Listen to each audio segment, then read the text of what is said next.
Hi, today I'm going to show you how you can change the font of the checkout button in your Wix.com website.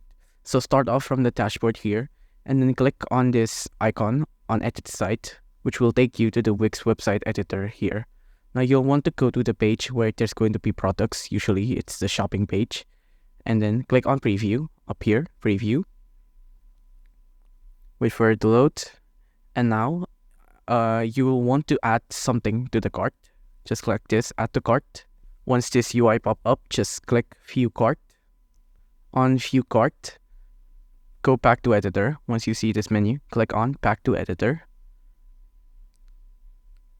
Once back on Editor, just click on this.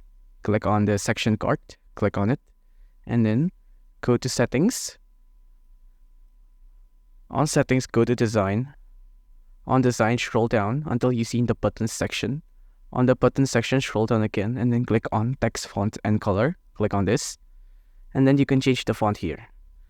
You can change it to this, for example. Or change it. I'm going to change it to something obvious, maybe Cotex. There you go. Now you can see the font has been changed.